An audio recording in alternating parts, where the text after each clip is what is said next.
Raju എബ്രഹാമിനെ Pathanamthitta CPM ജില്ലാ സെക്രട്ടറിയായി തെരഞ്ഞെടുത്തു. അച്ചടക്ക നടപടി നേരിട്ട് ഫ്രാൻസിസ് വി ആന്റണി അടക്കം 5 പുതുമുഖങ്ങളും ജില്ലാ കമ്മിറ്റിയിലുണ്ട്. രാജു എബ്രഹാം CPMന്റെ ജില്ലാ സെക്രട്ടറിയായി തെരഞ്ഞെടുക്കപ്പെട്ടിരിക്കുകയാണ്. CK അഭിലാൽ നമ്മളോടൊപ്പം വിവരങ്ങളുമായി ചേർന്നു.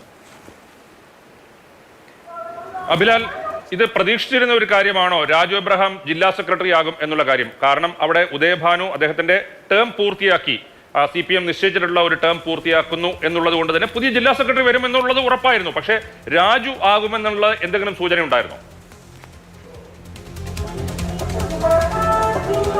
4 പേരുടെ പേരുകളാണ് സംസ്ഥാന നേതൃത്വം പരിഗണിച്ചിരുന്നത് എന്നുള്ളതാണ് നമുക്ക് ലഭ്യമായിരുന്ന വിവരം. അതിൽ തന്നെ ഏറ്റവും പ്രധാനപ്പെട്ട പേര് രാജു എബ്രഹാമിൻ്റെതായിരുന്നു. റാന്നി മണ്ഡലത്തെ 25 വർഷം നിയമസഭയിൽ പ്രതികരിച്ച അദ്ദേഹത്തിന് പുതിയ നിയോഗമാണ് ലഭ്യമായിരിക്കുന്നത്. പത്തനംതിട്ടയിൽ പാർട്ടിയെ നയിക്കുക എന്ന വലിയ ഉത്തരവാദിത്തത്തിലേക്ക് രാജു എബ്രഹാം എത്തിച്ചേർന്നിരിക്കുകയാണ്. കഴിഞ്ഞ തെരഞ്ഞെടുപ്പ് കാലത്താണ് അദ്ദേഹം സംസ്ഥാന സമിതിയുടെ അംഗമായി കൂടി വന്നു ചേർന്നിട്ടുള്ളത്. ഒപ്പം തന്നെ രാജു എബ്രഹാമിനെ സെക്രട്ടറി സ്ഥാനത്തേക്ക് തെരഞ്ഞെടുത്ത സമ്മേളനം 34 അംഗ ജില്ലാ കമ്മിറ്റിക്കും രൂപം നൽകിയിട്ടുണ്ട്. ഇതിൽ 5 പേർ പുതുമുഖങ്ങളാണ്. ഏറ്റവും ശ്രദ്ധേയമായിട്ടുള്ള ഒരു പ്രധാനപ്പെട്ട നോമിനിയായി വന്നു ചേർന്നിട്ടുള്ളത് ഫ്രാൻസിസ് വി ആന്റണിയാണ്. അദ്ദേഹം തിരുവല്ല ഏരിയ സെക്രട്ടറി സ്ഥാനത്തു നിന്നും അച്ചടക്ക നടപടിയെ തുടർന്ന് 3 മാസങ്ങൾക്ക് മുൻപാണ് പുറത്തായത്. അദ്ദേഹത്തെ CPM ജില്ലാ കമ്മിറ്റിയിലേക്ക് ചേർക്കപ്പെട്ടിരിക്കുന്നു. ഒപ്പം തന്നെ Kozhencherry area secretary TV Stalin, പട്ടികജാതി ക്ഷേമ സമിതിയുടെ ജില്ലാ secretary CM Rajesh, Eraviperoor area secretary TK Suresh Kumar, Mallappally block panchayat president Bindu Chandramohan, DYFI ജില്ലാ സെക്രട്ടറി B നിസാം എന്നിങ്ങനെ 5 പേരാണ് പുതുമുഖങ്ങളായി ജില്ലാ കമ്മിറ്റിയിൽ വന്നു ചേർന്നിട്ടുള്ളത്. ഒഴിവാക്കപ്പെട്ടവരിൽ പ്രധാനപ്പെട്ടവർ ഇവരാണ്.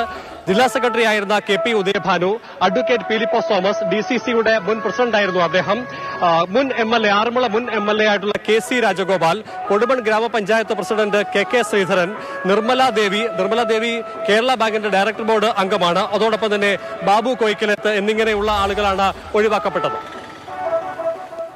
അഭിലാൽ, രാജു എബ്രഹാം എന്ന് പറയുമ്പോൾ 10-20 വർഷം അവിടെ MLA ആയിരുന്നയാൾ, തുടർച്ചയായി ജനപ്രതിനിധി ആയിരുന്നയാൾ, CPMലാണെങ്കിൽ SFI മുതൽ ഇങ്ങോട്ട് ഇടയ്ക്ക് മാധ്യമപ്രവർത്തനം ദേശാഭിമാനിയുടെ ബ്യൂറോ ചീഫൊക്കെ ആയിരുന്നു. അങ്ങനെ വിപുലമായ ഒരു ജനകീയ പിന്തുണയുള്ള പാർട്ടിയുടെ സംഘടനാ സംവിധാനത്തിൽ വലിയ തോതിൽ പിടിപാടുള്ള നിയന്ത്രണശേഷിയുള്ള ഒരാൾ. പത്തനംതിട്ട നമുക്കറിയാവുന്നതാണ്, ലോക്കൽ സമ്മേളനങ്ങളൊക്കെ നടന്ന സമയത്തൊക്കെ വലിയ തോതിൽ വിഭാഗീയ പ്രവർത്തനങ്ങളൊക്കെ ഉണ്ടാകുന്നുണ്ട്.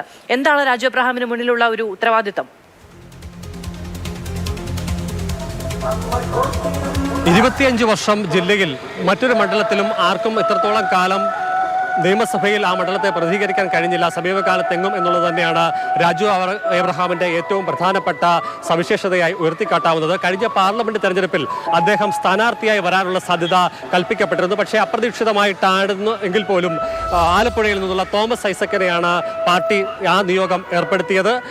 രാജു എബ്രഹാം ആയിരുന്നെങ്കിൽ ഒരുപക്ഷെ പാർലമെന്റിൽ സീറ്റ് നേടാൻ കഴിയുമായിരുന്നു, അത്രത്തോളം ജനപിന്തുണ അദ്ദേഹത്തിന് ഉണ്ടായിരുന്നു എന്നത് സംബന്ധിച്ച് പാർട്ടി പ്രവർത്തകർക്കിടയിൽ അഭിപ്രായം വന്നു ചേർന്നുവെങ്കിൽ പോലും ഏറ്റവും അവസാനം പാർട്ടിയുടെ തീരുമാനം അനുസരിച്ച് തന്നെ പ്രവർത്തനമാണ് ഉണ്ടായത്. പക്ഷേ പാർലമെന്റ് തെരഞ്ഞെടുപ്പിൽ LDFന് തിരിച്ചടി നേരിട്ടിരുന്നു. ആ ഘട്ടത്തിൽ തന്നെ രാജു എബ്രഹാം ഒരുപക്ഷെ അടുത്ത തവണ പാർട്ടിയുടെ ചുമതലക്കാരനായി വന്നുകൂടാഴികയില്ല എന്നുള്ള തരത്തിൽ പാർട്ടി കേന്ദ്രങ്ങളിൽ തന്നെ ചർച്ചകൾ ഉയർത്തിക്കൊണ്ട് വന്നിരുന്നു. ഇപ്പോൾ രാജു എബ്രഹാം പാർട്ടിയുടെ പ്രധാനപ്പെട്ട സ്ഥാനത്തേക്ക് എത്തുന്നു, ജില്ലാ സെക്രട്ടറി സ്ഥാനത്തേക്ക് എത്തുമ്പോൾ മതന്യൂനപക്ഷ വിഭാഗത്തിൽ നിന്ന് ഒരാളെ കൂടി പാർട്ടി CPM പരിഗണിക്കുന്നു എന്നുള്ള വലിയ വിഷയം തന്നെയാണ് ഒരു പ്രധാനപ്പെട്ട സവിശേഷതയെ തന്നെ ഉയർത്തിക്കാട്ടാനുള്ളത്. എന്തായാലും പാർട്ടിയെ നയിച്ചുകൊണ്ട് പോവുക എന്നുള്ള വലിയ ഉത്തരവാദിത്തം അദ്ദേഹത്തിന് ഏറ്റെടുക്കാൻ അദ്ദേഹം പോവുകയാണ്. ഏറ്റവും പ്രധാനപ്പെട്ട ഒരു വസ്തുത, KP ഉദയഭാനു സ്ഥാനമൊഴിയുമ്പോൾ ആദ്യഘട്ടത്തിൽ നിയമസഭയിലെ മുഴുവൻ സീറ്റുകളും UDFനായിരുന്നെങ്കിൽ KP ഉദയഭാനു ഒഴിയുന്ന ഘട്ടത്തിൽ 5 നിയമസഭാ സീറ്റുകളും LDFനായിട്ടുണ്ട് എന്നുള്ളത് തന്നെയാണ് അദ്ദേഹത്തിന്റെ ഏറ്റവും പ്രധാനപ്പെട്ട പ്രവർത്തന നേട്ടമായി സമ്മേളന കാലത്ത് തന്നെ ഉയർത്തിക്കാട്ടിയിട്ടുള്ളത്. ആ സ്റ്റാറ്റസ് നിലനിർത്തി കൊണ്ടുപോവുക എന്നുള്ള വലിയ ഉത്തരവാദിത്തമാണ് 1.5 വർഷം കൂടി കഴിയുമ്പോൾ നിയമസഭാ തെരഞ്ഞെടുപ്പ് 1.5 വർഷം കൂടി കഴിയുമ്പോൾ വന്നു ചേരുകയാണ്. ആ ഘട്ടത്തിൽ നിലവിലുള്ള പാർട്ടിയുടെ സ്റ്റാറ്റസ് അതേപോലെ നിലനിർത്തിക്കൊണ്ടു പോവുക എന്നുള്ള വലിയ വെല്ലുവിളി രാജു എബ്രഹാമിന്റെ മുന്നിൽ തെളിഞ്ഞു കാണുകയാണ്. ഒറ്റ കാര്യം കൂടി ചോദിക്കട്ടെ അഭിലാൽ, ഇപ്പൊ ഈ ഫ്രാൻസിസ് വി ആന്റണി തദ്ദേശ തെരഞ്ഞെടുപ്പിൽ സ്ഥാനാർത്ഥിയെ തോൽപ്പിക്കാൻ ശ്രമിച്ചു എന്ന പരാതിയെ തുടർന്ന് മാറ്റി നിർത്തപ്പെട്ട ഒരാൾ ജില്ലാ കമ്മിറ്റിയിലേക്ക്,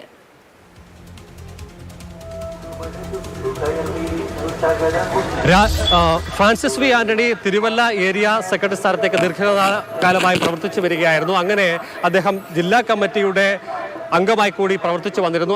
അതേസമയം തന്നെ അപ്പർ കുട്ടനാടൻ മേഖലയിൽ കഴിഞ്ഞ തദ്ദേശ സ്വയംഭരണ സ്ഥാപനത്തിലേക്കുള്ള തെരഞ്ഞെടുപ്പിൽ പാർട്ടി സ്ഥാനാർത്ഥിയെ പരാജയപ്പെടുത്തണമെന്ന തരത്തിൽ ഒരു ഓഡിയോ സന്ദേശം മൊബൈൽ ഫോൺ സംഭാഷണവുമായി ബന്ധപ്പെട്ടുള്ള വിശദാംശങ്ങൾ പുറത്തു വന്നതിനെ തുടർന്നാണ് അദ്ദേഹത്തിനെതിരെ അച്ചടക്ക നടപടിയിലേക്ക് കാര്യങ്ങൾ എത്തിയത്. പരാതി നൽകിയിട്ട് ഏറെക്കുറെ 4 വർഷത്തിന് ശേഷമാണ് അദ്ദേഹത്തിനെതിരെ നടപടി ഉണ്ടായത് എന്നുള്ളതാണ് മറ്റൊരു വസ്തുത. എന്തായാലും 3 മാസങ്ങൾക്ക് മുൻപാണ് അദ്ദേഹത്തെ ജില്ലാ കമ്മിറ്റിയിൽ നിന്നും അതോടൊപ്പം തന്നെ ഏരിയ സെക്രട്ടറിയുടെ ചുമതലയിൽ നിന്നും മാറ്റി നിർത്തിയത്. 3 മാസങ്ങൾക്ക് ശേഷം ചേരുന്ന സമ്മേളനം പരമാവധി ആളുകളെ ഉൾക്കൊണ്ടുപോവുക എന്നതിനോടൊപ്പം തന്നെ തിരുവല്ല മേഖലയിലെ പ്രാദേശികമായ വിഭാഗീയ പ്രവർത്തനങ്ങൾക്ക് ഒരു അറുതി വരുത്തുക എന്ന ലക്ഷ്യത്തോടു കൂടി തന്നെയാണ് ഫ്രാൻസിസ് വീണ്ടി ആന്റണിയെ ജില്ലാ കമ്മിറ്റിയിലേക്ക് തിരികെ കൊണ്ടുവന്നിട്ടുള്ളത്.